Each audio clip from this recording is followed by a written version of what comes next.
I think I'm not the only one who's shocked by the atrocities in Ukraine. With every bombed house, maimed soldier, and dead civilian, I see more and more videos like this on social media. Stop hating. Stop killing our people. Stop your shitty ass fucking president. Shut the Називаєте нацистами, дотримуюсь доктрини Адольфа Ейхмана і зроблю все, що від мене залежить для того, And in a way, I can understand this sentiment. While Putin started this war, Russian soldiers are the ones who are carrying it out. And back in Russia, a majority of people support this war. In fact, 58% approve of the invasion. But how is that even possible? Russian reporting on what's going on in Ukraine is very different from the rest of Europe. In the news, you hear of a special military operation to denazify Ukraine, and the words war and invasion are literally not mentioned. This is of course propaganda, but what is important to understand is how all-encompassing propaganda truly is in Russia. First, this narrative isn't just spread by some kind of Russian Fox News. Every major news network presents this as the cold hard truth, portraying itself as the only credible source in a sea of propaganda. Meanwhile, true anti-propaganda media is systematically banned and censored. Secondly, the threat of Ukrainian Nazis has been carefully crafted over years to be able to justify something like what is happening now. Ever since the Euromaidan revolution, this is what you've been hearing about Ukraine and Russia. Всеми силами способствовал украинскому перевороту, а сейчас приступил к подготовке русского Майдана. И непонятно, какая из них первична: ложь Киева о русских войсках на Украине или все же США вкладывают этот лживый тезис в уста Порошенко. Лидеры группировки «Правый сектор» заявили, что следующая их цель – создание украинского Талибана. Вы не ослышались. И война с Россией. It's a perfect example of how propaganda works under the Putin regime. First, you create an enemy, in this case Nazis that have been installed by the US to run the Ukrainian government. Then you deflect all kind of criticism of internal problems onto the enemy, who has become an all-present threat to the nation. Once you've created an exaggerated threat of war from the West, you can now present yourself as the only strong leader that can protect the people. The reason why this type of brainwashing is so effective is because it works with extremely emotional material. For example, to support the claim of Ukrainian Nazis committing genocide on Russians, news will stage interviews like this. И это называется показательная казнь. Взяли ребенка, 3 лет, мальчика, маленького, в трусиках, футболке, как Иисуса, на доску объявления прибыли. И вот это все на маминых глазах. Маму держали, и мама смотрела. Вот это все, как ребенок истекает кровью, крики, визги. And they will even go so far as to fake a hanging of an alleged separatist and a pregnant woman. Scenes like this are supposed to build up so much anger, disgust, and sadness that it becomes harder and harder to question what you've been told. Once a conspiracy like this has been spread through the news, it gets pushed further through the internet. People add on to the story to make it more and more believable. This photo was shared on Twitter on February 2015 with the claim that it shows a city celebration in Lviv. In reality, it's a prop from a Russian film that was shot in 2012. This lie was so persuasive that even a German member of parliament retweeted it. And this kind of priming makes it easy to persuade people of new lies that fit with what they've previously been told. Let's say you've been fed information like this for years now. Is it then so hard to believe that the special military operation in Ukraine had to happen to prevent Nazis in power there from starting a war with your country? In fact, many Russians are so convinced by the story that they see hardships caused by the sanctions as a necessary evil for peace. Что Путин, наверное, умный человек и знает, что делает, поэтому у меня нету какого-то негатива к этому. Значит, мы же никак повлиять на это. Не нравится вся эта ситуация. Не думайте, что как бы нам это все нравится, потому что я понимаю, что и санкции ведут, и все равно получается та же самая. Но, значит, надо так.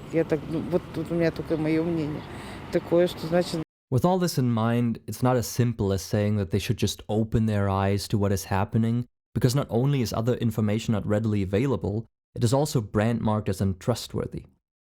A good way to think about propaganda in Russia is in terms of conspiracy narratives. Have you ever tried debating with one of your anti-vax friends or family members that they should get vaccinated? How did that go? Even if you present them with all of the facts and real-life examples from their social circle, many of them still remain hesitant to change their minds. And that is in spite of all the information in mainstream media that contradicts their views. Now think of an entire population that has been raised hearing deliberate factual misrepresentations of the US and Europe, portraying them as weak and chaotic societies, while Russia is praised as a great power and a peacemaker. At the same time, they're indoctrinated with a constant paranoia that their country is on the brink of war and that only Putin can prevent an escalation. This is the mainstream narrative in the country. If you question it and tell people how the world really is, you are the conspiracy theorist, a victim of Western propaganda. I want to send greetings to my brother in Severodvinsk. Here, look brother, you have liberated your niece, surely a Nazi. As you can see, we are all Nazis. So you have liberated your niece, the Nazi, from her school. Earlier, you have liberated your nephew, also a Nazi, from another school. The missile landed right in his classroom.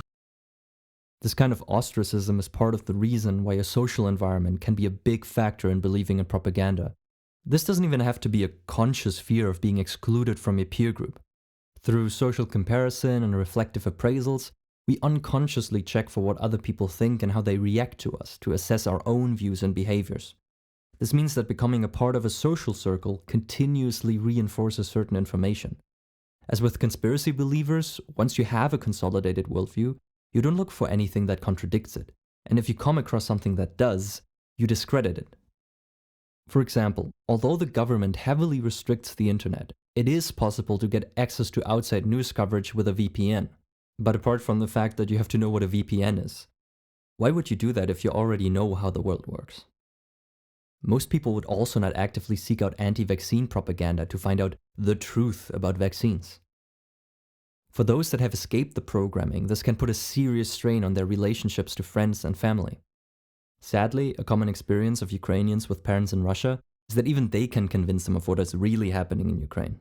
Many people in this region, she has close family in Russia. Every few days, she calls her aunt Svetlana. Просто, важно знать, что какая у вас сторона, что у вас говорят, у вас будут продолжать. У нас же показывают, как они издеваются над девчонками, над молодыми, насилуют, издеваются над ними. Вам просто это все не показывают, Оль. Российские войска освобождают от нацистов. Do you still support President Putin? Ой, трудно сказать. Конечно, поддерживаю, потому что у нас информация, что они освобождают Украину от нацистов. Конечно, в этом плане очень даже все поддерживают Путина. So by now, I hope you understand why so many Russians seem to be oblivious to what their country is doing to Ukraine. But not everything looks grim. Since the invasion, demand for VPNs has shot up by more than 2,500%. Especially young people are defying the bans on social media sites and news platforms to escape the state propaganda. Among 18 to 24-year-olds, only 29% support the war, and the recent protests reflect that.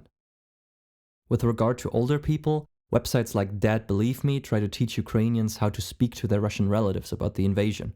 The goal is that by convincing the more than 11 million relatives of Ukrainians in Russia, dissent will spread throughout the country. These negotiations can be the most important negotiations in our lives because they are also victims. We are victims of Putin's violence. They are victims of Putin's propaganda. I think there are two important takeaways from all of this. Firstly, average Russians aren't responsible for this war. Putin is not acting according to the will of his people, but manipulates his people to support what his regime alone wants to do. For decades, Russians have been trained to see the world the regime wants them to, and any form of dissent gets met with censorship, banning, and imprisonment. Even if you believe in free will, responsibility requires a comprehensive knowledge of the situation and the power to effect the decision in the first place, both of which are not available to most Russians. However, Russia as a country does have national guilt, meaning that they have the responsibility to teach Russians the truth about the invasion and to support Ukraine in rebuilding itself in any way it can, although the current regime will likely not accept that national guilt. Secondly, the fact that so many people in a country fell for a false narrative shows us that believing in propaganda isn't a question of age, education, or income. We are all susceptible to it, and wars have been justified this way before. During the Gulf War in the early 90s, a large part of public support came from a speech of a 15-year-old girl before the US Congress. Mr. Chairman and members of the committee, my name is Naira, and I just came out of Kuwait. My sister, with my 5-day-old nephew, traveled across the desert to safety. I stayed behind and wanted to do something for my country. The second week after an invasion, I volunteered at the Al-Adan hospital. While I was there, I saw the Iraqi soldiers come into the hospital with guns. They took the babies out of the incubators. Took the incubators and left the children to die on the cold floor. It later turned out that this story was a complete fabrication, and that the girl was actually the daughter of the Kuwaiti ambassador to the United States, who wanted the US to defend his country. In situations like this, we often only realize that we fell for propaganda after it already achieved its goal.